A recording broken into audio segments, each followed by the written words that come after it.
wabarakatuh. Perkenalkan, nama saya Khairunisa. Saya akan menjelaskan pengertian resiko kredit. Menurut Otoritas Jasa Keuangan pada tahun 2016, resiko kredit adalah resiko akibat kegagalan pihak lain dalam memenuhi kewajibannya kepada lembaga keuangan yang memberikan kredit sesuai dengan perjanjian yang telah disepakati. Resiko kredit adalah bentuk ketidakmampuan suatu perusahaan, institusi, lembaga maupun pribadi dalam menyelesaikan kewajiban-kewajibannya secara tepat waktu, baik pada saat jatuh tempo maupun sesudah jatuh tempo.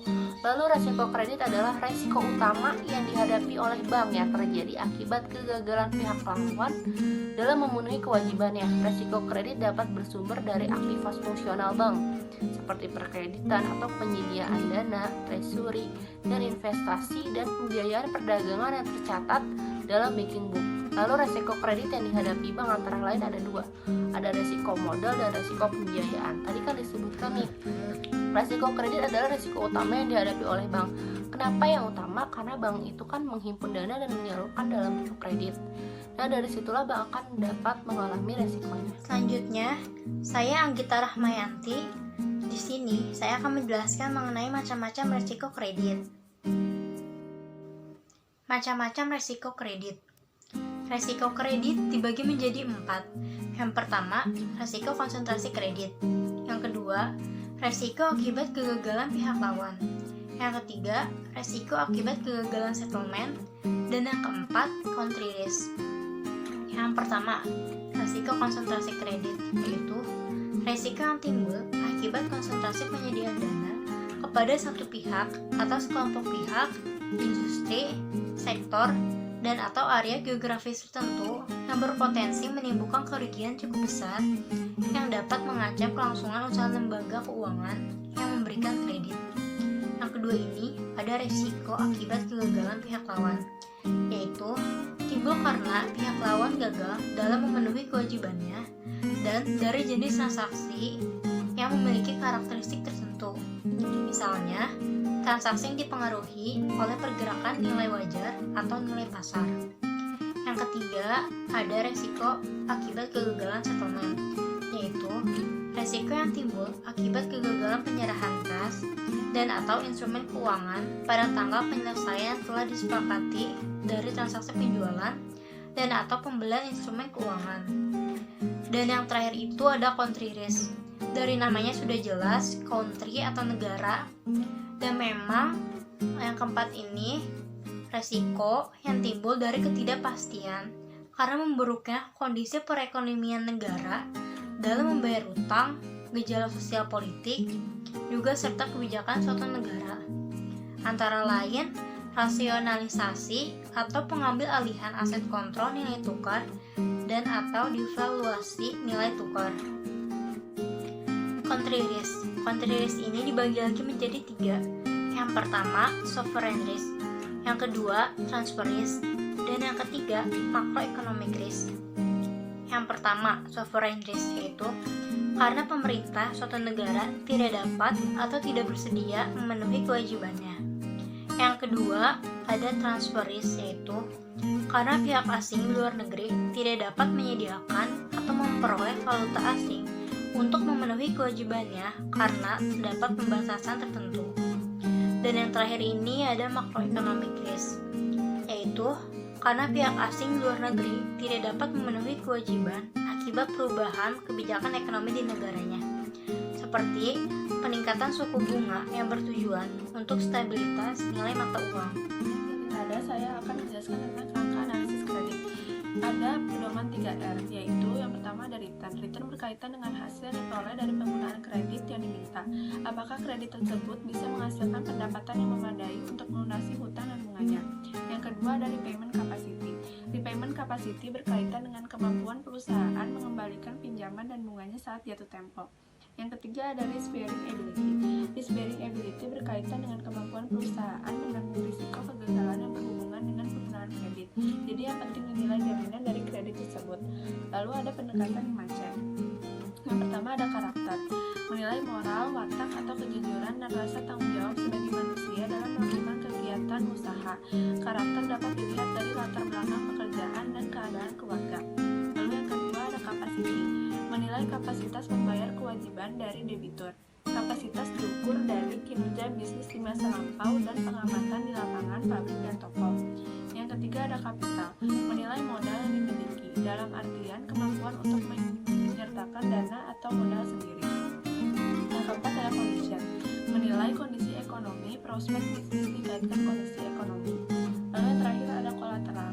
Menilai ketersediaan agunan, jaminan menutup risiko kredit. Selanjutnya saya akan menjelaskan tentang penyebab kredit bermasalah. Penyebab kredit bermasalah bisa dilihat dari beberapa faktor. Ada faktor ekstern dan faktor intern. Faktor intern penyebab kredit bermasalah atau kredit macet adalah adanya self dealing atau tindak kecurangan dari aparat pengelola kredit, kurangnya pengetahuan atau keterampilan pengelolaan kredit, dan kurangnya pengawasan kredit yang dilakukan oleh pihak bank kepada pihak nasabah atau pihak debiturnya. Selanjutnya ada faktor ekstern. Penyebab kredit macet adalah adanya itikat baik nasabah yang diragukan, adanya bencana alam atau kejadian yang di luar dugaan, adanya kesulitan dalam proses likuidasi dan perjanjian kredit yang telah disepakati antara pihak bank dan pihak nasabah. Selanjutnya ada penyebab kredit bermasalah dari aspek risiko kredit. Yang pertama itu dari aspek kualitatif. Siklus bisnis dan industri menurun, misalnya harga sawit menurun. Yang kedua, tingginya ketergantungan bahan baku pada pemasok. Yang ketiga, investasi debitur pada KAP dalam penyusunan financial statement. Reputasi shareholder tidak bagus. Yang kelima, shareholder tidak memiliki komitmen untuk ongoing concern usaha perusahaan. Dan yang terakhir, debitur tidak memiliki ahli di bidangnya. Berikutnya aspek kuantitatif. Arus kas terlalu optimis, set stream penggunaan kredit, harga jual produk debitur tidak komparatif, terlalu ekspansif markup, harga biaya proyek, realisasi penjualan lebih rendah dibandingkan target. Selanjutnya penyebab kredit bermasalah dari aspek operasional. Ada 4 tahap. Yang pertama itu aplikasi kredit, proses yang salahnya, kurangnya verifikasi keaslian, dan saat tidaknya permohonan kredit. Tahap yang kedua ada analisis kredit. Proses yang salahnya, analisis awal kurang tajam, kurangnya verifikasi kebenaran informasi dan data, asumsi dasar yang digunakan jauh meleset, analisis kuantitatif dan kualitatif tidak tepat, analisis dangkal dan alat analisis tidak cukup, dan yang terakhir resiko kredit tidak dimitigasi. Tahap yang ketiga adalah pencairan kredit. Proses yang salah, dokumentasi kredit cacat hukum, pencairan tanpa persetujuan otoritas, dan yang terakhir adalah pemantauan kredit. Proses yang salahnya, conformance kredit tidak dipantau dengan baik, jaminan belum diasuransikan, dan kunjungan rutin tidak dilakukan. Assalamualaikum warahmatullahi wabarakatuh.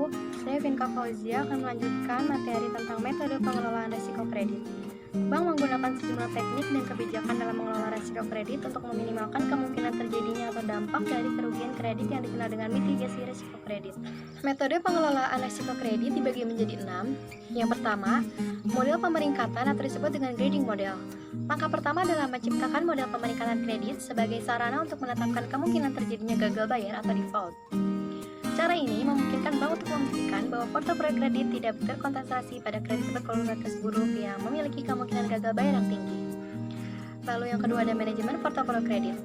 Bank dengan cara yang sama mengukur portofolio kreditnya untuk memberikan keyakinan bahwa kredit yang diberikan tidak terlalu terkonsentrasi pada satu industri atau wilayah geografis tertentu.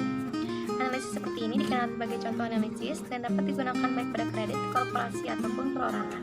Yang ketiga ada sekuritasi. Salah satu teknik yang digunakan bank untuk melindungi dirinya dari gejolak ekonomi adalah dengan mengemas dan menjual sebagian portofolio kreditnya kepada investor dalam bentuk surat berharga.